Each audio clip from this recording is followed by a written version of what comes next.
A relação entre os integrantes da família real britânica veio a público inúmeras vezes. O próprio rei Charles III já se manifestou no passado sobre as pressões de fazer parte da realeza britânica. Vamos acompanhar mais dilemas de Charles e do filho dele, o príncipe Harry, no trecho do documentário do especial The Whole Story, comandado pelo jornalista Anderson Cooper. A dramatic and shocking announcement. Royal drama in the United Kingdom. We're seeing the departure of Harry and Meghan hitting them hard.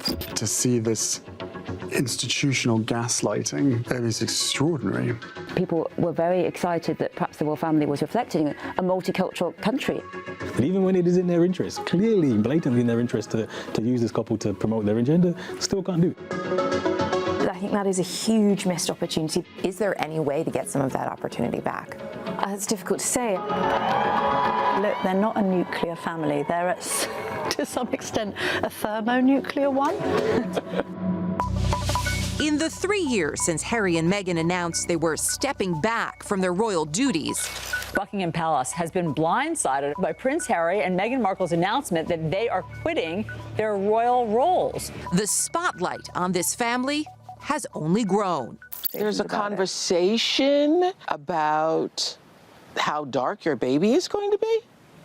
Potentially, and what that would mean or look like. Ooh. British journalist Camilla Tominey broke the news of Prince Harry and Meghan Markle's relationship. She says, despite the outrage, Harry's public push for a different royal path feels familiar. There is a great deal of similarity, I think, between the Prince of Wales at times raging against the machine and saying, well, I want to do this and I want to talk about that. And by the way, I know what I'm talking about and I'm not afraid to say it. Who does that remind you of? Reminds me massively of Harry.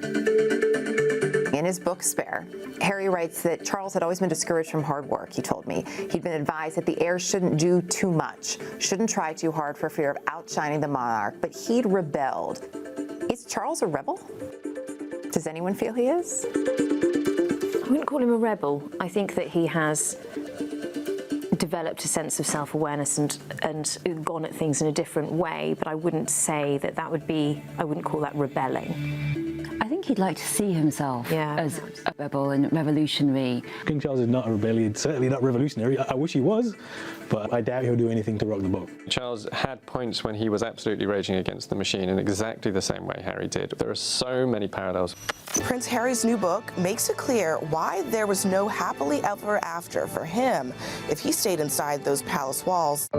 Nearly 30 years before Spare, a bombshell biography of then Prince Charles pulled back the curtain on his own difficult upbringing. The authorized book detailing unresolved issues between Charles and his parents, including the emotional gulf between him and his mother, describing Queen Elizabeth as detached, and recounting how his father, Prince Philip, thought Charles was a bit of a wimp as a child and bullied him, often bringing him to tears, particularly at social gatherings. As for finding that hard work, that act of rebellion Harry talks about, it was also about finding a purpose as the monarch in waiting. As a young man, he had to look around for causes to support that were not political. And I think we forget that back in the day, to fight for the environment or try and save the planet was so off the wall. It wasn't a political issue.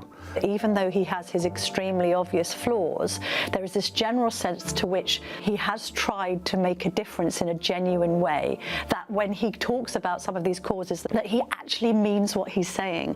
Climate change being the greatest threat humanity has ever faced, quite literally. As long as I'm still just alive, I shall go on trying to provide what little help I can. His passion for the environment has driven Charles for decades. I've been, I'm afraid, at this for rather a long time. He was deemed as being completely bonkers for talking to his plants for holistic well-being, for example. And yet, all of those issues have now come into the mainstream. Look at where we are on climate change now.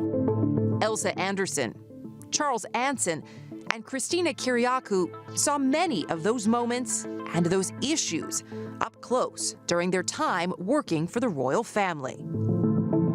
He mentioned organic farming in 1971, and all people did for the next 30 years was ridicule him. But he was ahead of his time. He was ahead of his time, Elsa. Ahead of his time. Things don't stand still, and it's very possible that we get left behind if we're not always trying to see where the next challenge is coming from.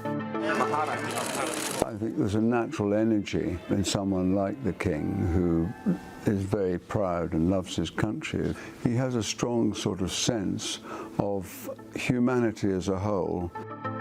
Charles is a passionate man. He's an empathetic man. He's a sensitive man. And those adjectives that I've used to describe him already should give people the sense that he can be hot-headed. That passion fueling a series of letters, the so-called Black Spider memos, sent to senior government officials in the early 2000s with policy demands on key issues like the Iraq War, a move seen by many as drifting into politics, breaking with royal protocol. The black spider came from the reference to his handwriting. He'd get a letter typed, and then he couldn't resist scribbling all sorts of points in it. And when he was taxed on this, he would say rather defiantly, "This is what ordinary people said to me. So I'm passing it on to you politicians who should know about it."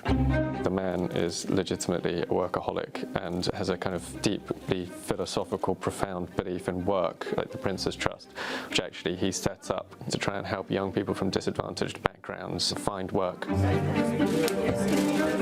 We are committed to helping young people achieve their ambitions. Charles established that charity in the 1970s after serving in the Royal Navy.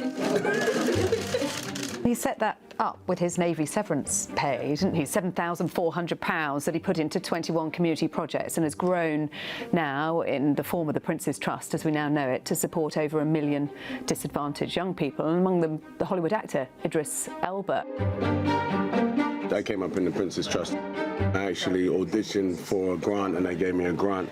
He's always sort of talked in terms of leaving a legacy. When he said he hoped that he would leave the world in a better place than he had found it, that he's quite genuine in that endeavour.